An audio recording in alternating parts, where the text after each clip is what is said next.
அந்த 6 குழந்தை இப்படி ஒண்ணா அணைச்சாங்களாம். அணைச்சோன்னே ஒண்ணு அப்படியே பெசஞ்சு ஒண்ணாகி ஒரு உடலாகி 6 தலைமுறை நின்றுச்சான். அதனால ஆறுமுகம் டைம். இந்த கதையை சொன்னவன் ஆக்சுவலா எதுக்கு இதை சொல்றான்னு நீங்க புரிஞ்சுக்கோங்க. ஆறுமுகம்னு ஏன் முருகனுக்கு பேருனா, அன்னைக்கு முருகனுக்கு சிலையே கிடையாது. புரியுதா? அருகோண நட்சத்திரம் இருக்குல்ல, 6 எட்ஜ் ஸ்டார். அந்த அருகோண, நான் கூட இப்ப இந்த சித்த மருத்துவ இதுல பேசும்போது ஒரு அருகோண நட்சத்திரம் இருந்துச்சு. என்னங்க இஸ்ரேலோட கொடியை பிடிச்சிருக்கீங்க? அவனே இங்க இருந்தா சுட்டிருக்கான். ஸ்டார் ஆஃப் டேவிட்ங்கிறது என்ன? முருகனுடைய நட்சத்திரம் தான் ஸ்டார் ஆஃப் டேவிட். அங்க போய் இப்படி வந்து சுத்தி வருது. சோ இப்படிதான் வந்துட்டு முருகனுக்கு அந்த ஆறுமுகம்னு பேர் வந்துச்சு. இப்ப நீங்க முருகனுடைய வரலாறு நீங்க டீகோட் பண்ணணும் அப்படின்னா இந்த அடிப்படையில தான் பண்ணணும். முருகன் வந்து சித்தரு.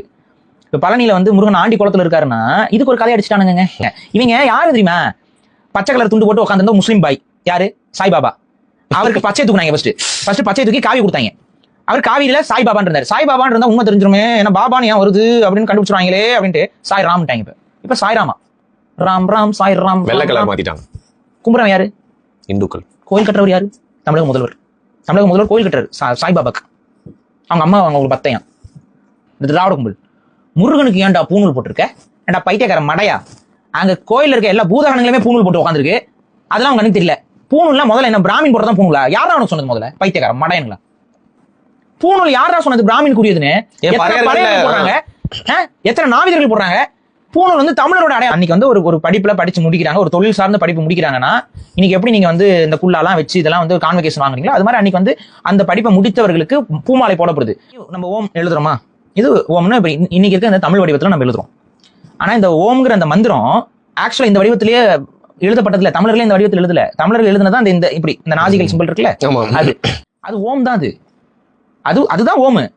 இவன் சொஸ்டிக்காமா. ஹிந்திக்காரன் போய் கேட்டீங்கன்னா சொஸ்டிக் அப்படிமா. அது என்ன சொஸ்டிக்? அது ஓம். அது என்னன்னா ஓ அப்படிங்கிற வார்த்தைக்கு பழைய தமிழ் எழுத்து என்ன தெரியுமா? அதாவது வந்து மயிலுடைய கழுத்து. இம்மு இருக்குல்ல, மெய். இம்முக்கான எழுத்து என்ன தெரியுமா? பிளஸ். இப்ப அவங்க என்ன பண்றாங்கன்னா, இப்ப ஓம் இருக்குல்ல, அது எப்படி எழுதுனாங்கன்னா இப்படி ஒரு ஜெட்டு, இப்படி ஒரு ஜெட்டு, ரெண்டே ஆட் பண்ணா இம்மு வந்துருதா? நடுவுல இம்மு வந்துருதா? இம்மு உள்ள வந்துரும். 2 ஓ. ஓனா இது ஓனா 2 கோடு போடணும். ஓங்கிறத ரெண்டையும் மாத்தி ஒரு சிம்பிள் தயாரிக்கிறாங்க. அதான் ஓம். அன்றைய காலத்து ஓம் அதுதான். பழைய காலத்து ஓம் அது. அதனாலதான் பழைய கோயில்கள்ல நீங்க பழைய குகை ஓவியங்கள்லாம் கூட அந்த ஓம் இருக்கும். சரி, ஓம்னா என்ன? ஓம்னா தமிழ் மொழியில ஒன்றாதல்னு அர்த்தம். பிறப்பு தத்துவம், திரும்ப பிறப்பு தத்துவம். ஒன்றாவோம், ஒன்றாக இருத்தல். ஓம்னா ஒன்றாதல்னு அர்த்தம். சோ இந்த தத்துவத்தை தான் நம்ம அந்த காலத்துல இதெல்லாம் இவ்வளவு விஷயம் இருக்கு. இதெல்லாத்தையும் எடுத்து பேசதான் எங்களால முடியும். இதை எடுக்கிறதுக்கு நம்ம ஊர்ல ஒரு ப்ரொடியூசர் இருக்க மாட்டான், ஒரு டைரக்டர் இருக்க மாட்டான். கடைசியில வந்து அவங்க பண்ணா அதை இதுக்கு எடுத்துக்கிட்டு நம்ம வேற மாதிரி புரட்சிகரமா எடுக்கலாம் தோழர். என்ன தோழர்? இவர் பொண்டாட்டி இவரோட போனார் தோழர், அவர் பொண்டாட்டி இவர் தூக்கிட்டு போனார் தோழர். அங்க ஒரு சஸ்பென்ஸ் வைக்கலாம் தோழர். என்ன டிவி சீரியல் ஸ்கிரிப்ட் எல்லாம் சொல்லிட்டு இருக்கீங்க. அப்படிதான் எடுத்துட்டு இருக்காங்க எல்லா படங்களை.